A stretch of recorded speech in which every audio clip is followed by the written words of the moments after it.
Normally, Wilmington is known for their azaleas, but today we're smelling the roses. You don't have to be a black belt in karate like me to fight off an attacker. Come to Karate International tonight to see what women's self-defense is all about. She's cute, she's cuddly, and she's up for adoption. This adorable pup is looking for her forever home. Can you help her? Lions, tigers, and rheas? Oh my! This big bird escaped yesterday and he's on the run from authorities. The Sheriff's Department received this boat a year ago, and they say it is night and day with the system that they were using before. Every young girl dreams of the day that she can be queen, but for one special lady, this wish will come true. Parts of the music video were filmed at Hoggard High School, and teens from around Wilmington participated as extras. University police are urging students to get a lock, like this one. Wilmington police are searching for an unlikely suspect off Masonboro Sound Road. They describe him as about 5 foot, covered in feathers, and quick on his feet. Neighbors found him lurking in the woods. They tried cornering him. We had him, we had all corralled him. I told them to all get in a semicircle and corral the bird, but to walk slowly and to walk softly because just the cracking of the things would startle him. The rhea, a large flightless bird similar to an emu or an ostrich, escaped from its fenced-in home late Wednesday afternoon. Neighbors say the bird is easily startled, and raging hormones during mating season are not helping. I grabbed my coat and was putting it over his head, and about the time I put my coat over the bird's head, the bird just took both legs and just threw the guy about 2 feet up in the air and knocked the wind out of him and took off. So now he's on the run again. Neighbors say this is not the first time the bird escaped, but his true love is back home calling for him. The female is in the pen, and he's just trying to figure out how to get back to her because they pair for life and they won't separate from each other. Meaning it's just a matter of time until this bird on the run comes home to his love nest. In Wilmington, Alyssa Rosenberg, WWAY News Channel 3. It is a sea full of hairnets and high hopes here at Wilmington Christian Academy as students work hard to feed the hungry. Well, today we're out here packing food for Feed the Hunger, and we raised just over $6,000 this year. $6,208 to be exact, which will provide nearly 22,000 meals to children in Bangladesh, Haiti, Jamaica, Kenya, and Sri Lanka. But students didn't just raise money.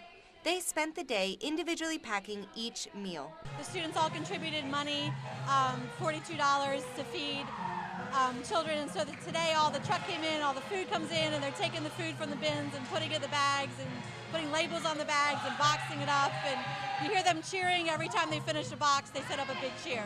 Each bag costs only 27 cents to produce, ship, and distribute, and contains 6 servings of rice, soy, dehydrated vegetables, and a vitamin mixture. And it's very helpful because the kids overseas that are eating this food, they're going hungry. This is their only guaranteed meal in a day. And so it's very important and it's very nutritious what they're eating.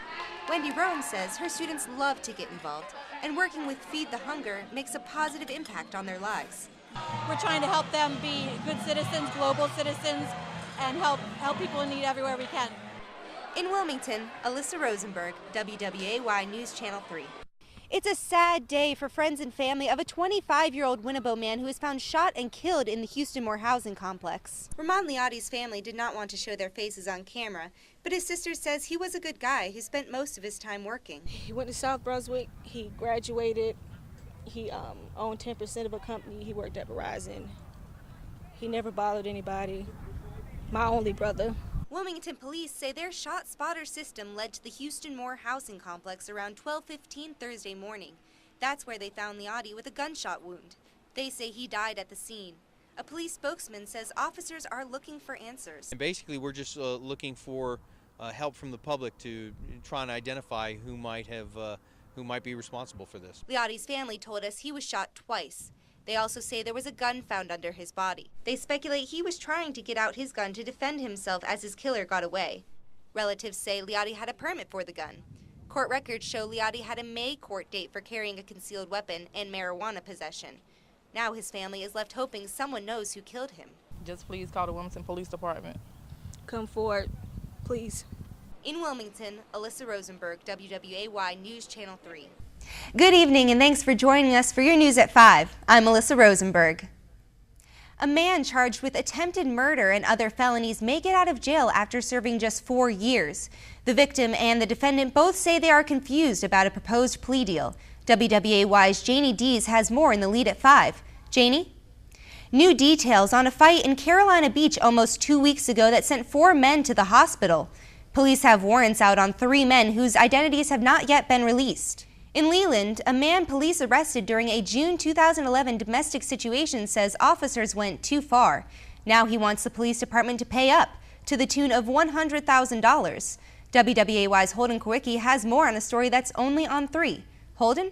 Wilmington firefighters rescued 3 pets from an overnight house fire and had to use a pet mask to resuscitate a dog.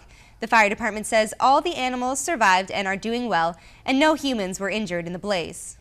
3 officers at Camp Lejeune have been relieved of command following a March training accident in Nevada that killed 7 Marines. Thanks for watching. I'm Alyssa Rosenberg, WWAY News Channel 3.